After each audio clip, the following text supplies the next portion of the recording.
Hello guys, my name is Heng Sing Tsai and my number metric is A18079 and I will be discussing the talent management process part. So what is talent management process?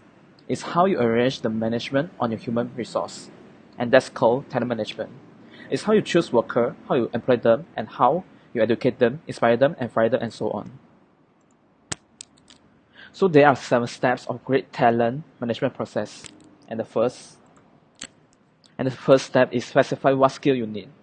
Determine what kind of employee you need and what requirements they need to meet. Consider whether it will be possible to teach existing staff to avoid the need of hire any employees. The second step is attract the right people. To attract the right talent, there are several stages. HR branding is beneficial here. Making tailored ads and publishing them on the top work pages. Plan interview and other means to assess the best candidate for the job. Consider using personalities, evaluation, references, and tests that enable applicants to participate in real-life circumstances. In addition to standard question, hire the top option for you. The third step is onboard and organize work. Help new hires feel focused as soon as they are entered to the business by being ready for them. Know what tasks you are going to set, have planned training session, and appoint current employees to settle in to support new employees. The fourth step is organized learning and development. Improving your existing workers' skills is always easier than recruiting new talent. Plus, they will be probably want to learn more in their new job, even if you are employing top talent. Plan ways for staff to learn and develop, such as building and learning atmosphere through conferences, classes, and a learning management system. The fifth step is hold performance appraisals.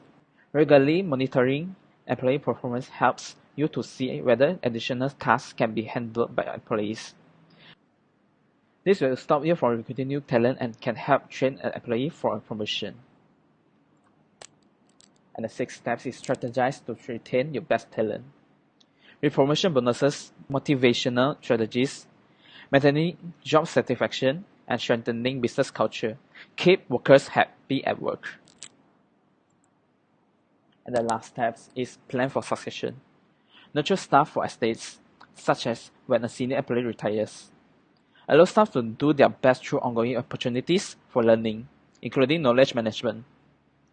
When an employee wishes to leave the company, hold an exit interview to find out what went wrong, which will help you avoid the same thing from happening in the future again. That's all from me, and thank you.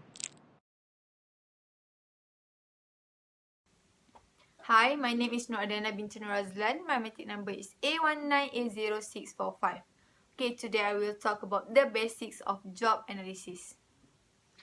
Job analysis is the procedure for determining the duties and skill requirement of a job and the kind of person who should be hired for the job by collecting the types of information like work activities, human behavior, machine tools, equipment and works aid, performance standard, job context, and human requirement.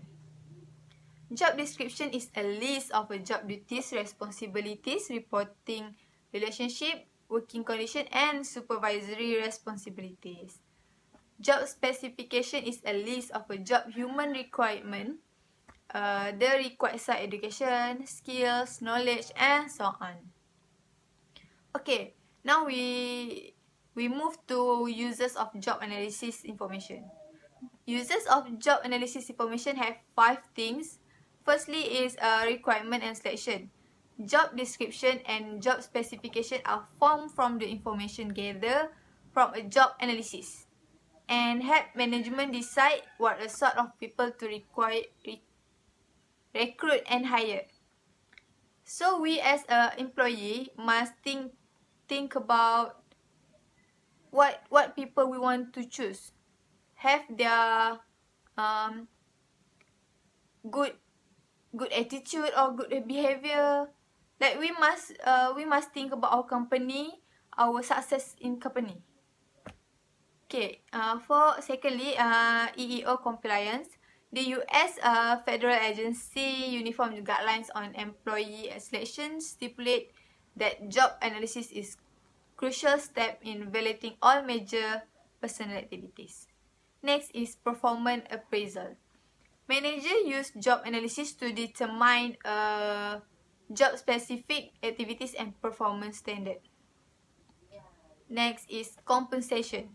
The estimate value and the appropriate compensation for each job is determined from the information gathered from a job analysis. Lastly is training. Based on the job analysis, the job description should show the job required activities and skills. Okay, that's all from me. Thank you.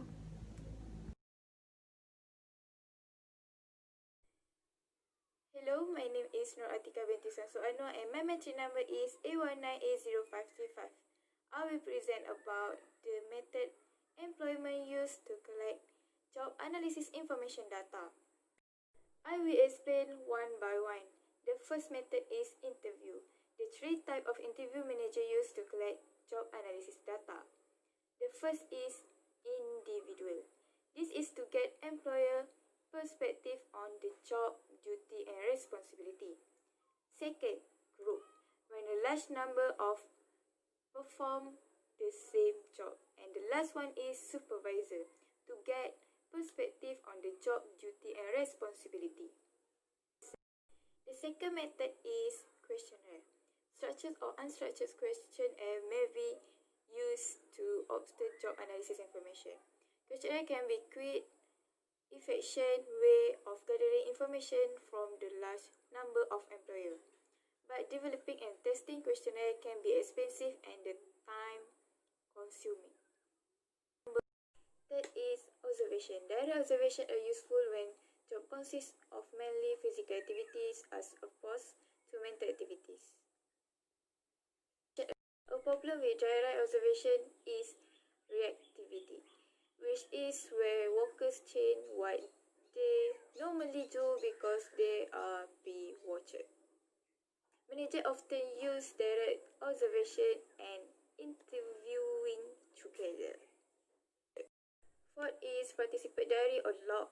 In a diary or log, the employer record every activity he or she engaged in, along with the amount of time to perform each activity in order to produce a complete picture of the job. Pocket detecting machine can help remind the workers to enter data at specific time and eliminate the challenge of trying to remember at a later time what was done. Another two method employment can use is quantitative job analysis technique and internet-based job analysis. During this COVID-19 pandemic season, our company, Rio Shop, choose to use online interview method to recruit a new employers or workers with Zoom, Google Meet, Skype and so on to reduce the risk of virus infection. So that's all. Thank you.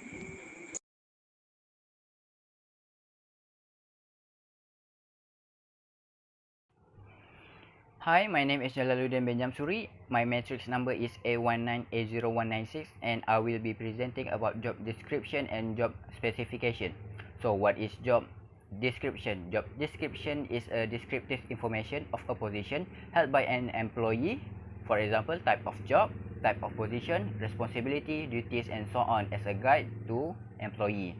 So take one example in our Riocom shop, the job title is web programmer or developer. The responsibility is implement application using Microsoft development. Responsible for web-based solution development, provide support to develop project throughout the project lifecycle, access in physical and logical database, design, design code and test technical solution and many other requirement and responsibility that need to be fulfilled in this particular position. So that is job description, and next is job specification. Job specification is a statement of employee characteristic and qualification required for satisfactory performance of defined duties and tasks comprising a specific job or function. And if we take the previous example, the job title is web programmer and developer. The job specification or the requirement is having a diploma or degree in computer engineering, computer science, and information technology. Having experience in HTML, CSS, and JavaScript. Having a good documentation skill and many other skills related to computer. And next is the importance. The importance of job description and job specification in job analysis is that it helps employee understand the job and responsibility being beaten in a position, and it should be in written form as a reference to avoid job confusion. That's all from me. Thank you.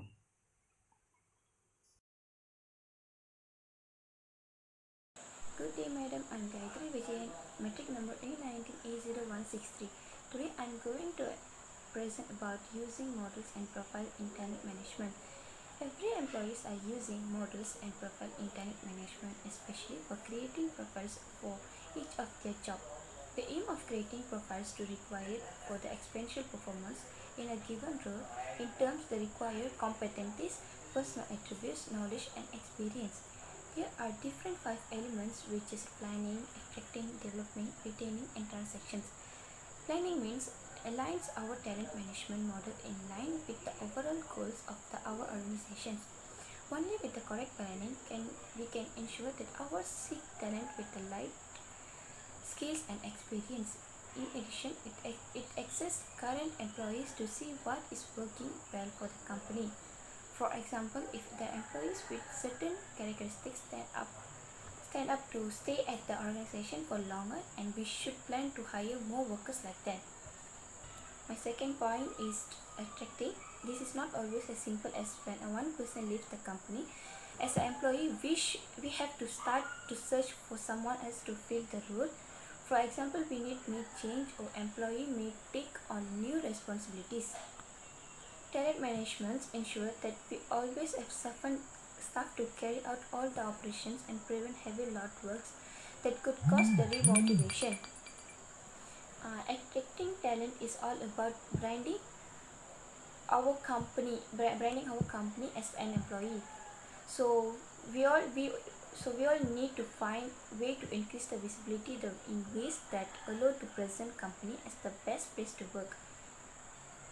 My third point is development. The development part of the role involves take steps to help talent grow within the company.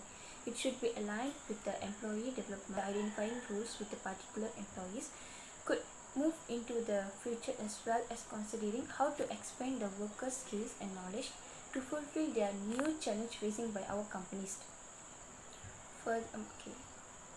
Retaining. Other purpose of the talent management is to keep people at our company for longer.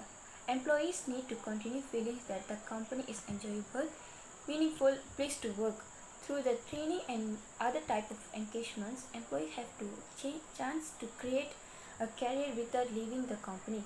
So we may achieve this by focusing on competitions like monetary or otherwise, as well as the company culture. At last, transitions. After hearing or developing the skills, we need to plan for employees' transitions. Our aim is at this stage to keep their knowledge with the company. This is called knowledge management. We need to have to plan in a place to promote the employees to move them to another role, department or office. If a worker does decide to leave, we need to know what are the reasons. Thank you.